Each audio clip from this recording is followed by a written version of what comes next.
Olá, amigos!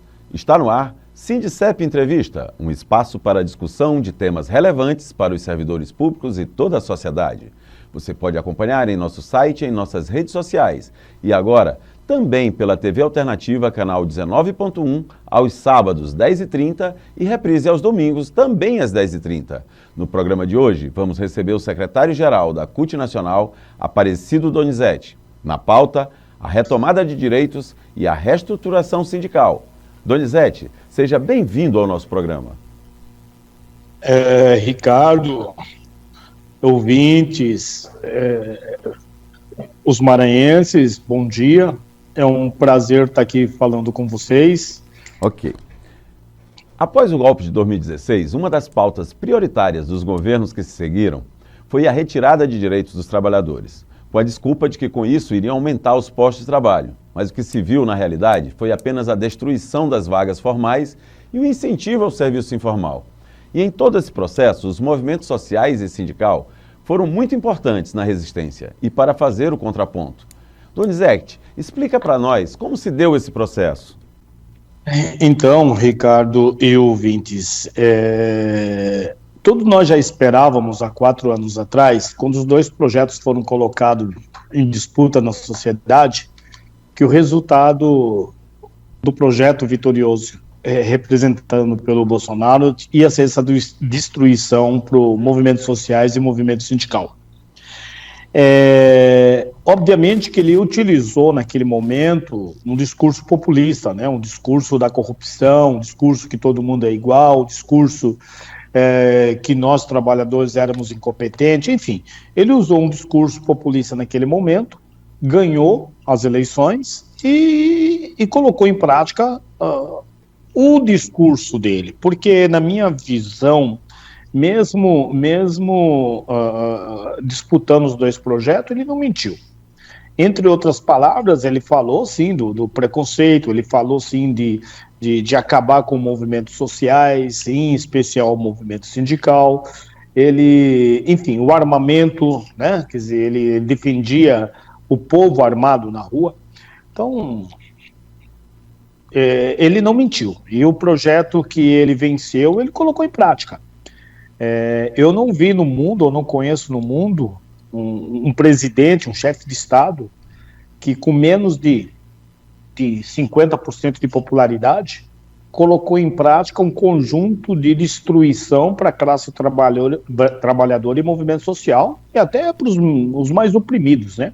Aí seja vários setores, seja os indígenas, seja a Amazônia, seja, enfim, em todos os sentidos, ele destruiu em 4 anos usando a máquina, né? Algumas coisas por decreto, algumas coisas por ordem normativa, por outros com projetos aprovados no Congresso, porque tinha um Congresso conservador, né? Enfim, é isso. E nós estamos agora tendo o desafio, em 23, de reorganizar essa destruição feita aí nesses últimos 4 anos. Pois é, o governo, ele além de aprofundar, né, essa retirada de direitos, o governo Bolsonaro, ele também teve medidas antissindicais muito graves, né? Inclusive, por exemplo, a retirada de imposto sindical, porque além do discurso contra os sindicatos, ele tentou asfixiar realmente financeiramente os sindicatos. Como é que isso está se dando? Como é que os sindicatos, primeiro, como é que conseguiu sobreviver isso e qual a alternativa agora para resolver esse problema? Fato. Voltando ao movimento sindical, uma das ações que ele fez foi arrebentar o imposto sindical, apesar que mesmo nós da CUT, ou a grande maioria das centrais e dos trabalhadores, éramos mesmo contra o imposto sindical. Acho que o método foi errado, né? A forma. Porque o que ele tentou fazer foi isso que você relatou, asfixiar, arrebentar, acabar com o movimento sindical, né? Mas não conseguiu. Tanto não conseguiu que mesmo passado, mesmo sem o imposto sindical, os grandes sindicatos mantêm vivos, mantêm atuantes, e os menores sindicatos estão construindo formas de se reorganizar, seja em macrosetores ou outras formas de organização. Então, isso é fato. Agora, para a gente responder isso, é o que nós colocamos agora em prática. Tem um projeto transitando, que é o fortalecimento sindical, que nós estamos implementando na CUT, ou melhor, na mesa de negociação no Ministério do Trabalho, que ele faz valer um dos conceitos meu em particular e da CUT e das centrais, porque para um país, para uma sociedade funcionar, precisa dos 3 pilares fortes fazer de uma negociação para ter um pacto social, que seria um pilar dos trabalhadores forte, o pilar do Estado forte e o pilar dos empresários. Então, se tiver um desses pilares frágeis, o que se vai construir em termos de sociedade, de país, ele não é consistente. Ele não é consistente. Infelizmente, o mundo é assim. Se você olha a Alemanha, se você olha a Espanha, se você olha a Coreia do Sul, existem esses mecanismos, existe esse tripé forte que fazem discussão ampla para a sociedade, né? Porque a sociedade vive de trabalhadores, vive de empresários, vive de um Estado forte, né? Então, e esse projeto que a gente está trabalhando junto às mesas de negociações instaladas pelo Ministério do Trabalho e pelo Lula, vem fortalecendo, vem dando resposta contrária a essa destruição do movimento sindical e fortalecendo esse tripé que eu falei para vocês. Donizete, no caso dos servidores públicos, né, ainda foi um pouco pior, porque ele liberou o desligamento da consignação direto pelo aplicativo. Já existe alguma coisa? A CUT já fez deu algum passo para que a gente evite isso? Porque então, eles dão uma desculpa. O cidadão vai ao banco pedir um empréstimo, aí eles não, o teu consignado eu não posso te dar porque tu não tem margem. Mas se tu te desvinculares do sindicato, passa a ter. Quer dizer, isso tem também afetado demais o setor. Já há alguma coisa nesse sentido? Sim, Ricardo. Nesse projeto de fortalecimento sindical, ele abrange, em especial, todos os setores da CUT, em especial o funcionalismo público. Então, 3 fatores aí que está respondendo diretamente ao funcionalismo público. Um é esse fator aí.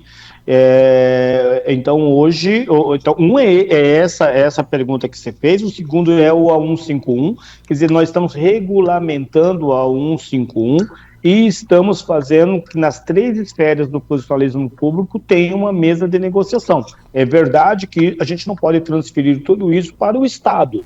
Certo. Então, o Estado regulamenta a 151 agora, as esferas, porque eu sei que os federais, você está acompanhando tanto quanto eu, já tem uma mesa instalada, já está lá se negociando, inclusive já tem propostas até razoáveis, porque nunca é boa, de aumento salarial, então tem um conjunto de coisas já sendo trabalhado. Agora, as outras 3 esferas também. Então, está sendo regulamentado a 151 e está sendo obviamente, orientado, vamos chamar assim, a mesa de negociação, e o movimento sindical também tem que fazer o seu papel de ter essa mesa instalada. Agora, referente a essa pergunta que você falou do consignado, etc., isso está sendo tudo revisto, tudo sendo rediscutido nesse fórum, nessa mesa, nessa mesa, podemos chamar assim, de fortalecimento sindical, onde abrange o funcionalismo público. E vamos rever essa posição, está sendo revista, tá? Revogando. Vamos fazer um pequeno intervalo e já voltamos.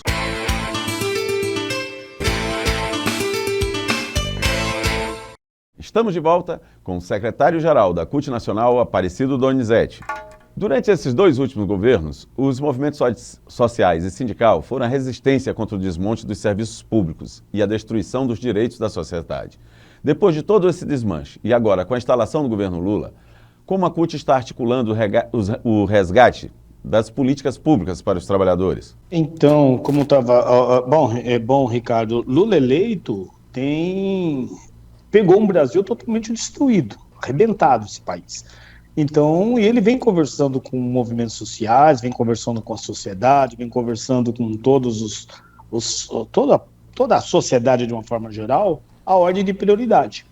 Ele tem muito forte a fome, né? Igual ele faz no discurso dele, do pobre no orçamento. E quando ele diz pobre no orçamento, entre outras coisas, ele quer que as pessoas minimamente voltem a comer 3 vezes ao dia, 4 vezes ao dia, como foi no passado. Então essa é a primeira ordem do dia. Podemos chamar assim a segunda ordem, a segunda prioridade é a geração de emprego, que aí talvez a gente já comece a dialogar um pouco com a sua pergunta, né, de como a gente de novo vamos resgatar a massa salarial, os direitos, quer dizer, carteira verde e amarela já acabou. Então o segundo passo é voltar ao emprego, mas voltar ao emprego com qualidade. Ele vai, voltando da China, ele vai apresentar, ou ele vai lançar, ou ele vai, vamos chamar assim, colocar em prática o PAC novamente. E ele já, aquela conversa que ele teve com os governadores, ele elencou, ele ouviu dos governadores obras que estavam paradas aí 4, 8 anos. Ele vai retomar essas obras, que ele vai incluir no PAC, em alguns estados, em alguma região do país. Não sei se serão 3, se serão 4, ou se serão uma em cada região, ou se vai ter uma prioridade. Mas isso vai fazer parte da retomada, podemos chamar assim, da desorganização sindical. E vou voltar a falar com você de novo dessa mesa instalada do fortalecimento sindical, porque se você esmiuçar ela fala, inclusive, vou pegar a parte da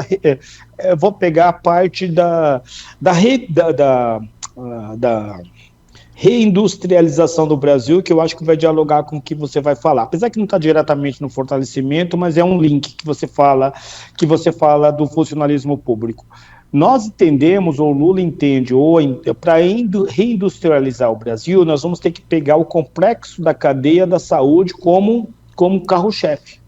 Então a gente vai pegar o complexo da saúde, e em cima desse complexo da saúde, desencadear toda a reindustrialização no Brasil, trazendo as pontas partidas sociais, seja ela na construção civil, na construção de mais hospitais, seja ela no vestuário, na construção de mais uniformes, seja lençóis, travesseiro, etc., e seja na pesquisa, para você também estar trabalhando pesquisa, porque você viu aí na pandemia, faltou álcool no Brasil, faltou respirador, quer dizer, faltou um conjunto de coisas. Então, essas ações, mais no segundo semestre e primeiro semestre do ano que vem, o Lula pretende sim resgatar não digo resgatar tudo, né, mas voltar a ter uma política para o funcionalismo público de uma forma muito mais respeitosa, vamos chamar assim, trazendo como reindustrialização, ou como um dos eixos de crescimento do Brasil,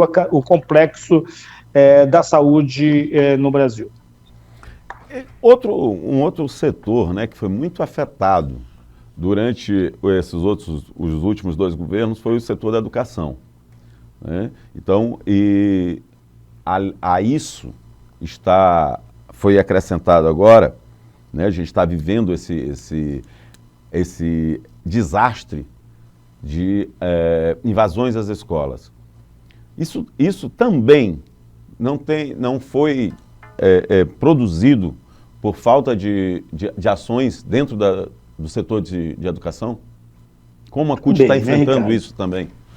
Ricardo, também isso. Eu acho que é um conjunto de coisas, mas isso também. Eu não acho que isso ainda foi o primordial, não acho que esses ataques às escolas seja só isso, é também isso.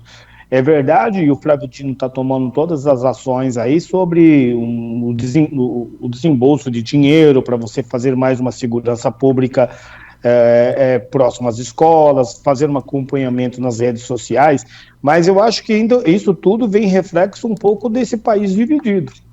Se você pegar o perfil desses ataques, observa, pega os 3 últimos ataques que houve e procura saber a origem disso, nas redes sociais, o que vinham colocando. Veja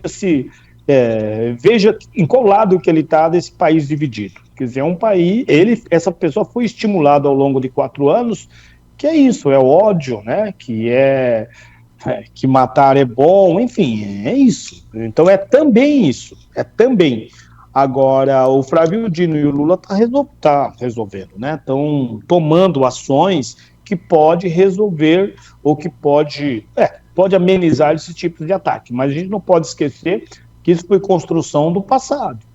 Que o Brasil até menos de 4 anos não tinha esse ódio, essa intolerância ao negro tão maçante. Sempre houve preconceito no Brasil, sempre houve. Não vamos também ser demagogos, mas não dessa forma explícita como está hoje, né? Quer dizer, esses ataques hoje, a vida hoje passa a não ter nenhum valor para alguns, né? Então, você viu até próximo às eleições o que faziam aí esses políticos da base da direita correndo atrás de negro, tentando ir com revólver em punho. Quer dizer, gente que podia comemorava aniversário morria se pusesse vermelho. Então, é também isso que você fala. Mas a gente também não pode esquecer como foi induzido esse povo conservador a colocar em prática a sua forma de pensar, a sua forma de acreditar. Donizete, agora uma vantagem grande, né, que se teve, assim, já explícito para o movimento sindical e para os trabalhadores, foi a recriação do Ministério do Trabalho, né? E já em poucos meses já se viu a resgate, né, de trabalhador análogo à escravidão, mesmo com todas as dificuldades. E nisso, a CUT teve um papel muito importante, né? A CUT e as outras centrais. Como é que está se desenvolvendo isso nos estados? Já estamos com todas as superintendências preenchidas? 3 coisas, eu acho. Isso que você coloca é uma questão de honra, né? Nossa, sim, da CUT e dos trabalhadores das centrais, ter o Ministério do Trabalho. Isso não fazia sentido não ter o Ministério do Trabalho, e a gente fica muito contente, em especial, entre parênteses aqui, a CUT, de ter posto a CUT dessa vez como ela capitã, ou tendo um ministério realmente, que é o Marinho, o Luiz Marinho, né? Isso. Então, primeiro isso. O segundo é isso que você coloca, você vê o quanto de coisas que a gente já fez, vocês estão regulamentando com muita dificuldade, né? Os trabalhadores em aplicativos, mais em especial os motoboys, iFood e Uber, quer dizer, com algumas dificuldades, porque havia uma desorganização muito grande, mas já começam a trabalhar a organização nesse sentido. Isso que você falou aí, você viu já uma descoberta muito grande de trabalhadores escravos espalhados aí pelo Brasil, né, que, apesar que se tratando de Brasil, se tratando em 2023, se falar em trabalho escravo é um absurdo, mas você vê o quanto que a gente está se descobrindo nesse sentido. E, ao mesmo tempo, o Ministério está lá com as mesas instaladas e fazendo discussões, inclusive com perguntas anteriores que você fez, tanto do funcionalismo público, tanto da reindustrialização. Então, a gente está trabalhando, o Ministério do Trabalho está, sim, além de ter sido simbolicamente importante para os trabalhadores, ele começa a colocar em prática um conjunto de coisas que a gente já tinha esquecido, não tinha esquecido, mas foi menosprezado nesses 4 anos. E só terminando, e a gente também não pode levar em conta, e não tem como a gente não falar em qualquer matéria, e eu particularmente gosto de falar muito isso, a importância dos trabalhadores nessa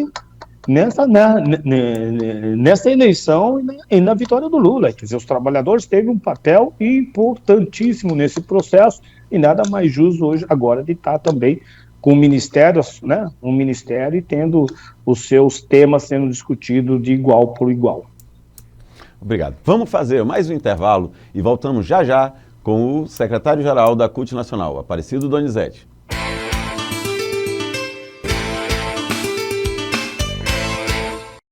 Estamos de volta para o nosso último bloco com o secretário-geral da CUT Nacional, Aparecido Donizete. Donizete, os trabalhadores participaram ativamente do processo eleitoral em 2022. Após esse processo político-partidário, agora a CUT também está organizando seu processo de eleições. Como se dá a escolha dos dirigentes da entidade? Essa pergunta é um pouquinho difícil, né? Eu vou até aumentar um pouco mais a resposta. Como a CUT está trabalhando o seu processo de direção, a gente ainda vai ter resposta nos congressos da CUT.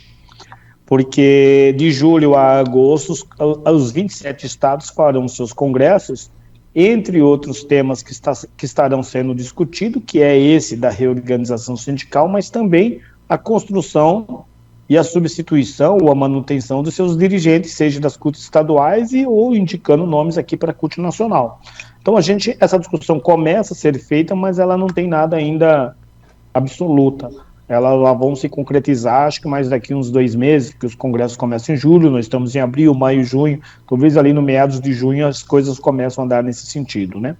E tem um destaque principal esse ano, nesse congresso, que esse ano a CUT completa 40 anos, né? Então vai ter muitas comemorações nesses 27 congressos que estarão sendo feitos, espero que o Maranhão também tenha um momento nesse sentido, e vale ressaltar, e a gente vai estar discutindo e vai estar debatendo nos congressos, que tudo que hoje tem os trabalhadores e a sociedade brasileira tem participação da CUT nesses 40 anos, seja na jornada de trabalho, seja na emancipação da mulher, seja no salário mínimo, enfim, quaisquer tema que você seja na democracia. Então, todos os temas que nós, trabalhadores e trabalhadoras, estamos vivendo hoje e a sociedade brasileira está vivendo hoje, tem participação dos trabalhadores e da CUT ao longo desses 40 anos.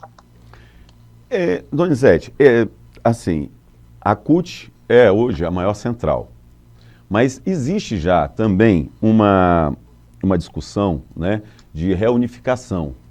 Como está essa discussão? Eu sempre falo, Ricardo, que tem muitas coisas que devem estar acontecendo ao longo desses 5 anos. A CUT faz 40, eu queria, talvez o ano que vem, a gente vai ter que fazer um debate como será a CUT nos 50 anos. Porque o mundo do trabalho está mudando. Sim. Né? Eu não acredito mais que a gente vai fazer assembleias com 1.000 trabalhadores e trabalhadoras ou 500 trabalhadores em algum espaço físico. Talvez a gente vai ter que usar muito aplicativos, os WhatsApps, ou Instagram, eu não sei o que é. Então a gente precisa discutir por quê. A maioria dos trabalhadores hoje trabalham em casa e tem o seu celular cotidianamente. Aliás, tem 1, 2, 3, 4, 5 celulares e é por ali que ele conversa. Então o movimento sindical vai ter que partir para esse viés. Como? Não me pergunta, que eu não tenho resposta. Ao mesmo tempo, sobre a sua organização, não é mais possível a CUT ser organizada ou estar organizada em 19 ramos, sendo que as coisas estão todas elas muito mais agregadas. Então a gente vai ter que reorganizar, como macro setor do serviço, vai ter 4, 5 grandes organizações, eu acho isso. Macro setor da indústria, macro setor do serviço público, macro setor bancário e serviço, e a mesma coisa das centrais.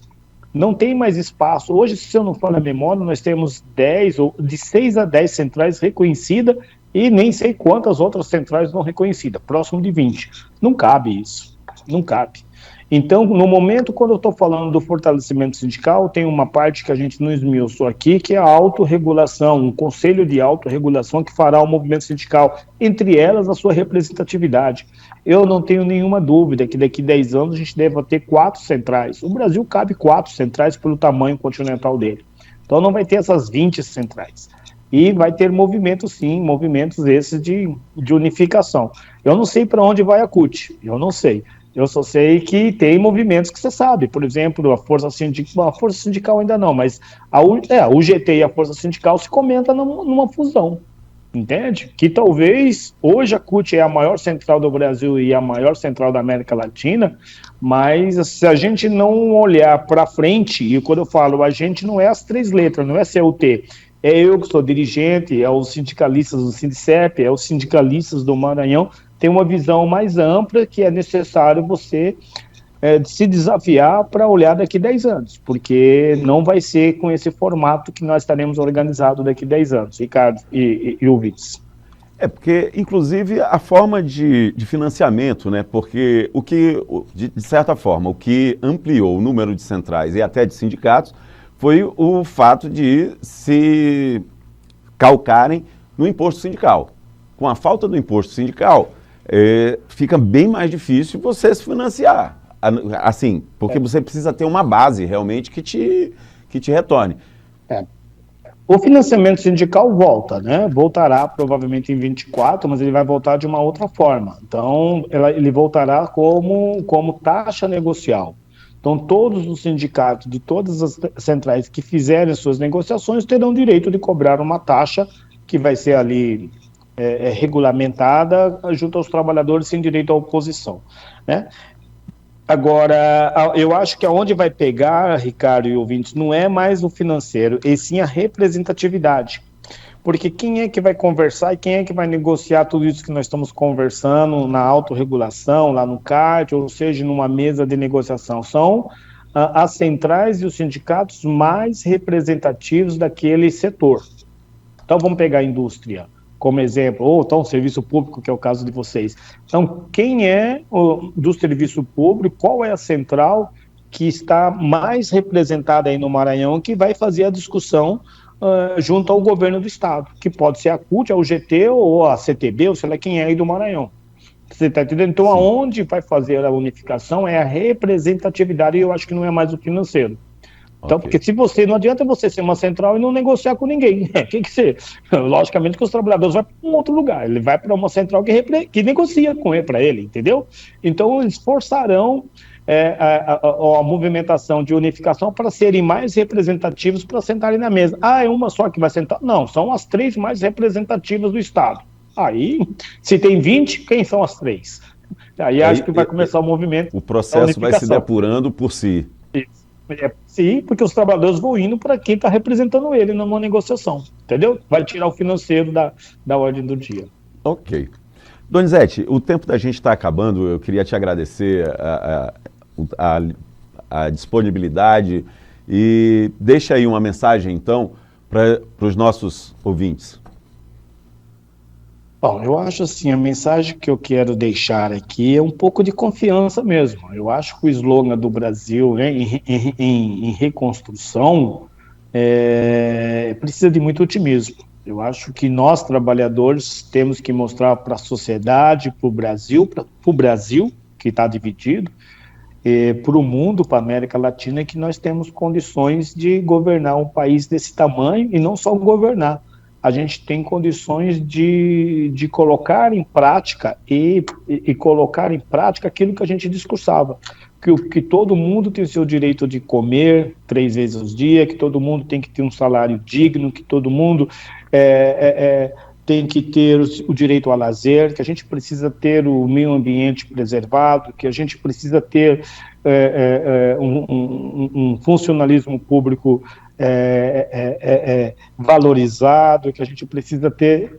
É isso. Então, a mensagem que eu coloco é de otimismo e de acreditar que quem está representando ou quem está governando esse país é um trabalhador com o pensamento de um trabalhador e de uma trabalhadora, e que esse discurso que nós colocamos aqui nessa conversa e outros que a gente não aprofundou, é possível colocar em prática, sim, independente desses conservadores, desses extremistas de direita que a gente ouve por aí. E sem ódio, né? Vamos usar mais o amor, né? A gente sempre foi um país um país alegre, um país feliz, um país otimista. Eu acho que a gente precisa voltar nesse sentido, e eu acho que o Lula está... E a gente tem um representante que propõe isso junto aos trabalhadores e trabalhadoras. É isso. Muito obrigado. Desculpa aí os problemas técnicos, mas estou sempre à disposição, Ricardo. Obrigado, é sempre obrigado. Bom falar. Queremos agradecer a presença do nosso entrevistado e também a companhia de quem nos assiste. Esperamos todos para a próxima edição do Sindicep Entrevista. Até lá!